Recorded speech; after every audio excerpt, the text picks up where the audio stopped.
Artrisin Joint Supplement. Bumabagal ang galaw dahil sa joint pain at arthritis. Mag-Artrisin.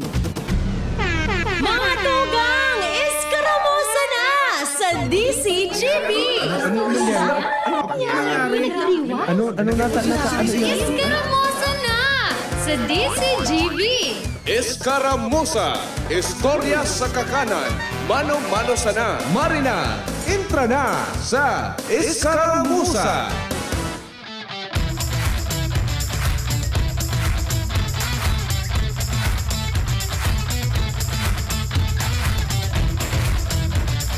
Maray na pagkahapon po sa gabos sa nakaantabay sa indang mga haro. Gariwara ka mo dyan ki, posible may nakabaralik na sa indang mga parad. Itong mga driver po, tabi inin mga mga tricycle, digdi po sa tuyang kapalibotan, dahilan ta, digdi sa probinsya kan Albay. After kan Holy Week, nakaschedule na po muna na pagkaaldaw itong payout ka nasa 5,000 pesos na mga ayuda man iyan. Sa araw po tabi kan assistance to individual in crisis situation kan Department of Social Welfare and Development na ipigtataw po yan sa mga para tricycle man na iyo po tabi na apektado kan padagos na paglangkaw kan mga produktong petrolyo, pero actually talaga gabos man kita po apektado ka iyan. Nagkataon lang na sindaso nagnainot na mga nagkatarauan and kasabag maning aga may mga may tricycle driver na po duman na medyo nagraot na sa pangimati dahil medyo nagkakaproblema duman sa lista na nakapost sa dingding bata nga niya sa dayuton na medyo bako pa nga marahay nga itong pasistema, pero sabi kang nakauron ko duman despite nga ka itong suka dipisilan man na samuya nga yung piagihan nga dyan sa paghanap nga kan samuya nga yung mga pangaran. Ano po tabi, at least nakapag natauwa na sinda and makapag-uro ipno naman kan pangguro gastos kasi bago may nakahuron kita na sabi niya hali nga sa 500 to 600 pesos na naiuli sa indang pamilya ko yan, naglimpyado na iyan kan boundary, tatigba-boundaryhan niya. Kabanga na lang da ko yan na 300 pesos to 400 pesos. So, minsan nga sakit pa nga iyan. So dati ngayang budget ni na 200, 300 ngaya na pang pagasolina ngaya all throughout the day ngayang iyan. Ngunan ngaya, perang ano na sana ngayon, perang taririk na lang ngaya digding niya sa Legazpi. And sabi nga ni duman ka nakauron ko, may mga anuman ko yan, may mga pasahero man sinda na medyo nakakasabot man kan sitwasyon dahilan po tabi bagata digdi sa Legazpi, may bigubusol po baga na pag langkaw man ka na pamasahe, pero iyan po tabi, subject for approval pa iyan ka na Junta Provincial kan Albay, matapos po tabi aprobara naman iyan dyan sa Sanggunian Panglungsod kan Legazpi. Kasuhapon, naibaratan ni Kuya Al na aprobado naman itong pagkakaigwanin Memorandum of Agreement. Day pa po yan napipirmahan. Itong committee hearing ka na nakalihis na aldaw, duman palang pigplan siya, so nakapalaman duman. And na-approve ito sa Sanggunian Panglungsod kasuhapon. And ipapadara na po ito sa Sanggunian Panglalawigan ka na Albay. And tanganing ma-review naman and ma-implementar sa lalong madaling panahon.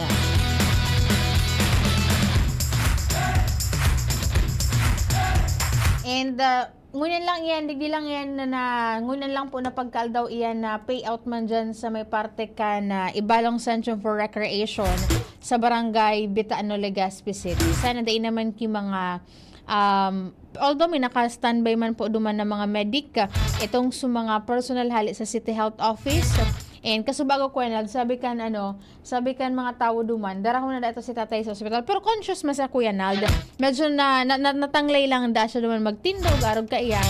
Tapos sabi ko Kuya Nald, dapat niya ako mapapayout yan ko nagta. Mas lalong doble sumo iisipon ni tatay na di na nga di siya naka-payout, matadara pa siya kuwenad sa ospital. Kaya kasubago before man isa kay sa stretcher si tatay, nanuman siya, natawan na siya kuwenad ki 5,000 pesos. And sabi ninda duman, itong na-receive ninda, itatagama ninda, pang bakal lamang nga kuwenad ki bagas, at least makauro ipno naman. And sumantatada, may duro dagdag mi naman nga itong supang guro gasolina ngaya medyo makukuami man nga ito pero iba pa siguro mi na ngaya ngunya ito po tabi na mambakal ki pagkaon bagas importante ho nang gadiya bata ta dyan baga po sa National Food Authority may 20 pesos baga dyan na bagas pero nagkaperang mga sektor sa naan pwedeng makabakal ka iyan and may ipigpaluwas naman silang schedule para tabi na medyo maibitaran naman. So, di man talaga actually naiibitaran Kuya Nalda. Ito po tabi na bagong schedule kan oras na pwede po tabi kamong magpila po dyan. And mga bagong kadiwa outlets. Ang 20 pesos bigas na 20 bigas meron na. Bubuksan po tabi iyan alas 6 nin pagkaaga sagod alas 3 nin pagkahapon. And tanganing maibitaran man itong sulalo na po bagang ngunya na grabing init kan na panahon na nagka-experiensyahan ta. Halos ngunyan ang gabos, may mga burubit-bit na mga tumbler, mga payong, asin iba pang pamandong. Grabe po ba ukaraw-karaw ang init. May mga areas sila ginagaabot ng 33, 34, hanggang sa 38 degrees Celsius ang init. Kaya patanid man kan mga nasarado kan salud iyo po tabi ibitaran itong su exposure sa extreme heat lalo na pagpuon mga alas 10 sagud alas 3 din pagkahapon maski ani ang hanggang alas 4 malanit pa po sa kulit an init kan nasaldang kan aldaw sabi digdi ibig anunsyo po ini kan National Food Authority dahil tasindaman ang igwanin official Facebook page pero ang anunsyo po talagang iyan hali sa Food Terminal Incorporated na iyuman po ang nangangasiwa kung saan sino talaga itong nagpapabakal ang NFA po kaya para sa kaaraman man gabos kan na paglilinaw man tapag arog kay akaan kuya na may mga problema porket na on dyan sa compound kan NFA iyon na antiga para daragitan iyon antiga para baras kun kan sa mga social media na nakapost ang NFA po tabi sinda lang ang nag-provide din space dahil antayan po baga dyan so warehouse sinda kung sainan nagkukuanin bagas pero sa distribution po kaya sa pag-facilitate kan pagbakal so sistema po na i-implementar dyan cargo po iyan kan Food Terminal Incorporated nasaruman po iyan duman sa nasasaklawan na kan Department of Agriculture. Last time nga ni ka nagpasiring kita dyan naglilista lang kuya na dati kaya ilista-lista pa and sa ngunyan medyo madali na kasi system generated na siya halimbawa si Kuya Nald senior citizen na si Kuya Nald dadara ko niya lang si identification card niya i-register duman tapos mahihiling mo duman kun halimbawa si Kuya Nald mabakal ngayang aldaw ngunyan si Mana 5 kilos tapos mabalik na lang ngayon siya giraray next week din another 5 kilos at the same time dahil duman sa system na ito dahil na siya Kuya so mahanap kapag giraray so listahan bagang i-scroll mo pa ito i-re-rekisa mo pa ito kung pirana sa nang natatada duman at least duman sa system na ito pag encode so number na control number na tagsadiri ni Kuya Nalda mahihiling na duman kung pira pa sa natadang kilo nin bagas na pwedeng i-avail kansar ngayang beneficiaryo ka iyan. Igo kaya po nin mga mga naka-schedule senior citizen, pregnant person with disability, mga para-oma, para-sira, and then itong nasa transport sector. Kaya talagang pipilahan ng pati sa Kuya last time, halo-halo na ako nagdyan tighiling ko man may mga pagkakataon kay ako may nagkakahiling akong comment duman sa tuyang Facebook na baad nga ang 20 pesos ngayong bagas ngayon ko so may parong na, may kulay na, malatom na. Ay di ka Kuya Nald, kada bes na maduman ako, nakikisuyo ako duman sa sa nagtatakad po baga. Ko yan Kuya Nald, nagapalad ako duman Kuya Nald ki baga. Tighiling ko, tigpaparong ko. Talagang masasabi Kuya Nald na dog pa nga ni ikan Kuya Nald, so nababakal baga dyan sa merkado. Kasi yan sa mga bagong molino na ipigdadara po dyan. Lalo na po ngunyan na posibleng nagpuuna ang harvest season hindi po sa tuyang palibot. Kaya siguro man na ipigpapabakal dyan sabiyon. Maski sabiyon tapo nga ni ina 20 pesos ang bagas dyan. Di kalidad man po graray. Tanganing, syempre sa mga mabarakal ka iyan. Di man sinda sumataram na, ay, porket ngaya, arog na nga kami kaini, porket ngaya senior citizen na, tigano na ngaya kami, tig-discredit na ngaya kami ki mga, arog kayo ni mga benepisyo. Kaya itong sa mga senior citizen dyan, lalo na kung Lunes, talagang mahiling mo man na talagang tigpipilahan, maski itong tigadarahan na nga ni ilang dyan, Kuya Nald, ki pagkaon, kung may makapila dyan na senior citizen, may kasunod iyan na, suapo, suagom, suaki, may nakaantaba dyan Kuya Nald, may katingko, may kung ano mga panglahid, may mga pagkaon, may tubig, dahilan po lalo na kung mga first timer na maparadeser duman sa system na pigagamit kan FTI. Kaipuhan po talaga na sa persona magpasiring dyan, dahilan may camera na kaya syempre kaipuhan i-capture an sa imong pandok. Pero may mga instances man, may mga pagkakataon na syempre Kuya Nald, bedridden, mazan ka pa para makabakal. May mga polisiya man po kansi dyan na pigpapa-otob. Tanganing mais man, mataon man gararin oportunidad. Ito po tabi na nakaibahan duman sa nasabing sektor. Maray na pagkaudto kay Kuya King Reynaldo. Nakaantabay po muna na pagkahapon. Sabi na good afternoon, Angel, listening from Barangay Bunker 1. As a kuyang amiga, dyan sa Department of Environment and Natural Resources, abangan po nindo sa aga. Taan sa kuyang amiga na Chesa, ang mga programa sa aga Kuya Nald. Ika Kuya Nald sa aga, duty sa kapalibutan atamanan ta. Maray na pagkahapon sa kuyang amiga na future attorney John Morelia. And nakantabay kay ang siya nga na pagkahapon. Sabi na good afternoon amiga. Kay Ma'am Jocelyn Broquesa, sabi ni Ma'am Jo, igibaga Ma'am A, si bayaw ko nga ni, kaito 300 daa supig gasolina niya. Ngunyan daa po sa dito na ang gasolina na worth 300. Dai na po, grabe po talaga, gari kita ang nagatius po. Ilingon pa rin daw, saro pa iyan sa may nabasa ako Kuya Nald, na ang mga mayayaman sige lang ang yayaman. Si mga nasa laylayan, ito duman nakatutok mga ayuda, mga programa kan gobyerno. Paano man Kuya Nald, mga nasa middle class na arag ninda, nagkaka-affectaran man po ngayakan, siring ngayakan ining sitwasyon. May nabasa ako ni Kuya Nald na Senado Nacional, si Senador Bato de la Rosa Kuya Nald, sige baga, halos din na siya nag-atender Kuya Nald kan dapat niyang obligasyon sa Senado. Pero ngaya, nagsisweldo pa. Sabi ni di ka nabasa ko, baka ngaya pwedeng susweldo ngayon ni De La Rosa, perang ribo yan Kuya Nald, pagbanga-bangaon para sa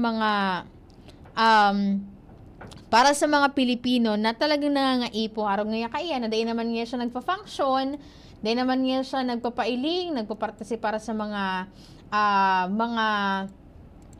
aktibidad dyan sa Senado, which is ang baga kaayan an sa indang trabaho iyo po tabi ang pagbilog nin mga